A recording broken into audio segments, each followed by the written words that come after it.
Hi hello नमस्ते. मी मनीषा पुन्हा एकदा आपल्या नवीन ब्लॉगमध्ये तुम्हा सर्वांचं मनापासून स्वागत करते. तर आज मी तुम्हाला शेवभाजीची रेसिपी दाखवणार आहे. तर व्हिडिओला स्किप न करता पहा.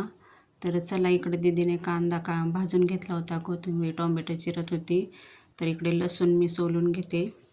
कणिक पण मळून ठेवलेले आहे आणि चपात्या पण बनवायच्यात आणि शेवभाजी बनवायची. तर आज शेवभाजीची रेसिपी मी तुमच्यासोबत शेअर करणार आहे. तर व्हिडिओला स्किप न करता पूर्ण पहा. तर चला, मी तुम्हाला आता दाखवते. आता मी इकडे लसूण फोडून घेते. प्रज्ञा आम्ही सर्वजण घरामध्येच आहोत सगळेजण, आणि तिचे पप्पा गेलेले आहेत शेव आणण्यासाठी बाहेर दुकानात.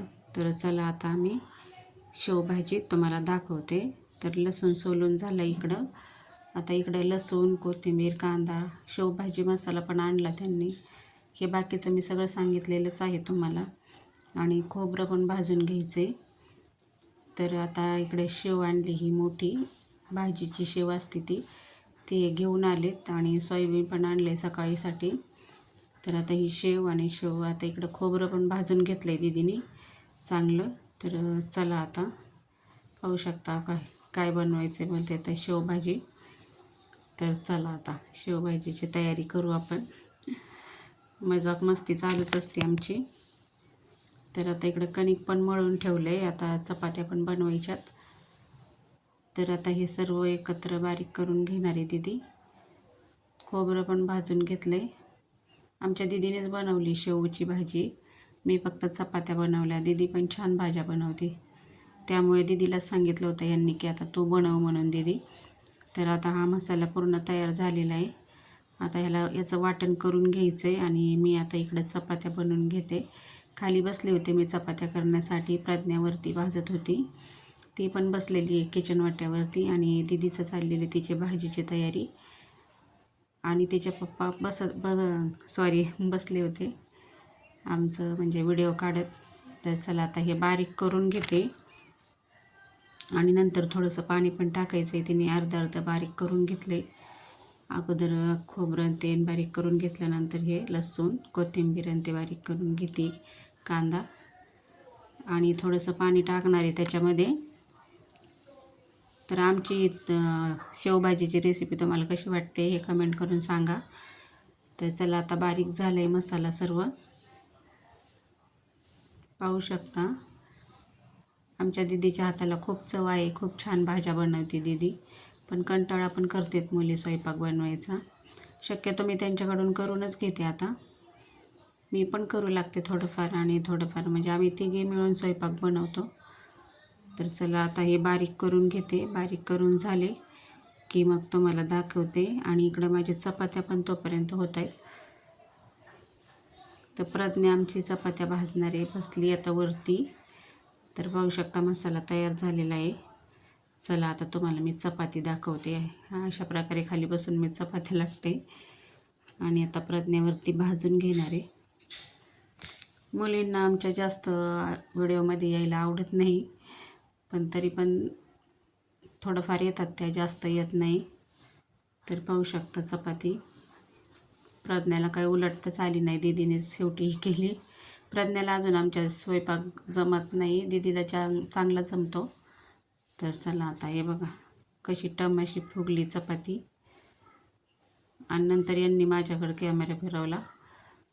तर माझं चाललेलं चपाती बनवायचं. तर आमचा गॅस पण फुल चलत नव्हता, त्याच्यामुळं पटपट काही स्वयंपाक होत नव्हता. मी खाली लाटून ठेवत होते चपात्या, पण इकडं भाजतच नव्हत्या लवकर, कारण आमचे शेगडी साफ करायला घ्यायची आता. तर इकडे कढई पण ठेवली दीदीने बाजूला, त्याच्यामध्ये तेल ओतलंय, पाहू शकता.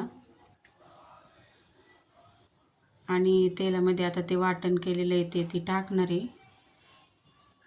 तर ती तिच्या पद्धतीनेच बनवती शेवभाजी, पण खूप छान झाली शेवभाजी झाली होती. तुम्हाला पुढं दिसेलच.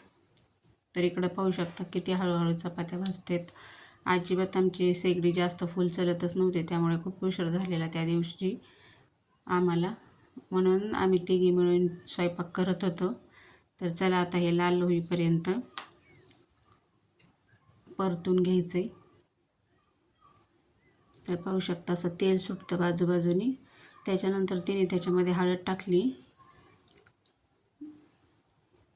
नंतर लाल तिखट टाकलं, यांनी मसाले आणले होते, आणि मग नंतर तो शेवभाजीचा आणलेला मसाला तो पण टाकला, एक एक चमच्याच्या मापात टाकला.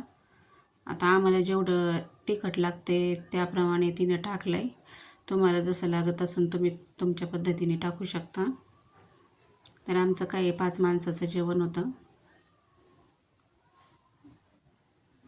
तर आता हे परतून घ्यायचं सर्व चांगलं एकत्र मिक्स करून. पुन्हा त्याला तेल सुटते, बाजूबाजूने पाहू शकता तेल सुटले छान असं.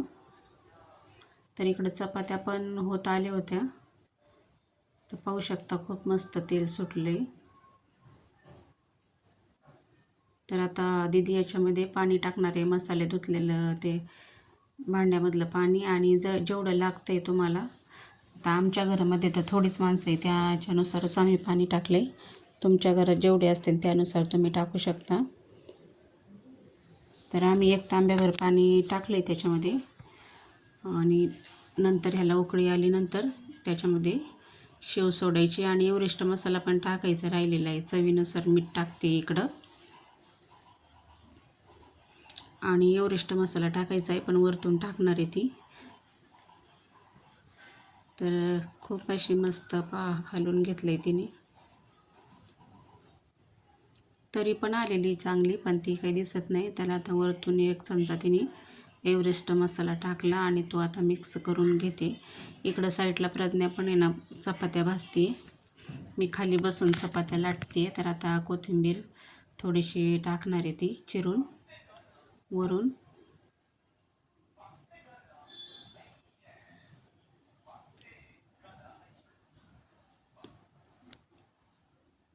बारीक अशी चिरून घेते कोथिंबीर, आणि तिच्या बोटाला पण लागलं होतं तरीसुद्धा ती भाजी बनवत होती. भाजलं होतं तिला थोडंसं. मुली असल्या म्हणजे जेवण बनवायचं काही टेन्शनच राहत नाहीत. एकदा मुली मोठ्या झाल्या की आईला काहीच स्वयंपाक करून देत नाही. तशाच माझ्या मुली जेवण बनवते. तर आता कोथिंबीर बारीक चिरली तिने, आणि आता वरून टाकणार आहे ती कोथिंबीर. तर इकडे पण चांगली अशी उकळी आली त्या भाजीला, आणि नंतर तिने शेव टाकून घेतली त्याच्यामध्ये, आणि थोडीशी शेव ठेवलेली पण आम्ही वरतून टाकायला. म्हणजे भाजी घेतली की त्याच्यावरती शेव टाकायला ठेवलेली आहे. तर आता कोथिंबीर पण टाकून घेतली, आणि एक 5-10 मिनटं उकळी आली की आपली शेवभाजी तयारच होईल. तर पाहू शकता किती मस्त अशी शेवभाजी आपली तयार झाली. चपात्या पण इकडं बनवून झाल्या सगळ्या. तर आता चला वाढून घेते मी, आणि मग तुम्हाला दाखवते. तर चला आता इकडे हे ताट बनवलं आहे. तर हा माझा छोटासा ब्लॉग तुम्हाला कसा वाटला आहे कमेंट करून नक्की सांगा. व्हिडिओ आवडल्यास लाईक, शेअर, सबस्क्राईब करा.